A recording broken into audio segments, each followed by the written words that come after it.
The Reverend Dr. Gerard McGinnity, spiritual director of Christina Gallagher, writes about her mission, and questions the deafening silence, as her messages are fulfilled to the letter.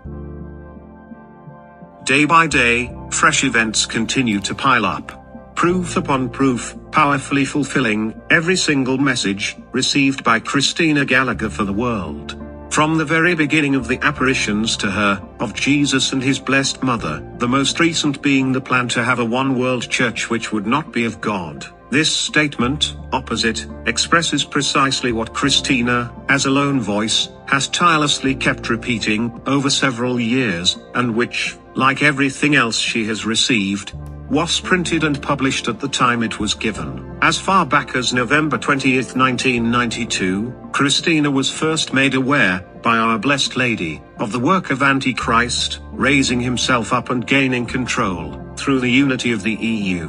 Bringing about a uniting of European currencies, a one world bank, a one world government, a cashless society, imposition of the chip, i.e. the mark of the beast, a man-made church, not of God, leading to a godless society, of suppression and dictatorial control. Although no one could have dreamt of such developments back in 1992, their announcement and fulfillment, over the years have been met with a strange, deafening silence.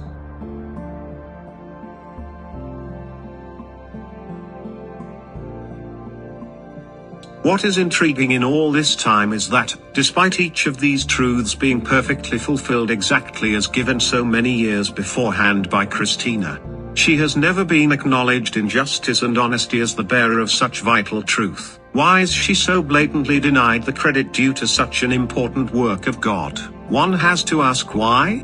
Is it that those who consistently tried to undermine her and discredit her, resented or feared the fact that she knew too much? Indeed, a quotation circulating many years ago would seem to have contained such sentiments: Christina Gallagher is becoming too big, too quickly. And it is not just a silence in the face of such staggering world events as these, so accurately described beforehand by Christina, and subsequently fulfilled to the letter by God, but also about acknowledging the raft of stunning and dreadful developments for our own country which seemed impossible when Jesus said to her on January 26, 2013, "Your isle will have abortion, euthanasia and same-sex marriage, all of which grieves my sacred heart, but which surely overtook Ireland with alarming speed." Why, one must ask, does the same deafening silence continue to greet the perfect fulfillment in every detail of the entire mission, entrusted by heaven to Christina, for over 30 years now? The warnings of man-made diseases and plagues, the many uprisings and wars, unrest and rebellions, the tsunamis, earthquakes, volcanoes, twisters, intense flooding, mudslides, coastland collapsing into the sea, lightning low and dangerous, the devouring locusts, the droughts, all at abnormal intensity and in unaccustomed places, the Earth's plasma boiling up and the glaciers approaching, while we see sin multiplying faster than wild weed. Heaven's alarm could hardly be louder, yet acknowledgement of Christina couldn't be more silent. But why? Why the deafening silence? A question raised by Father McGinnity, spiritual director of Christina Gallagher.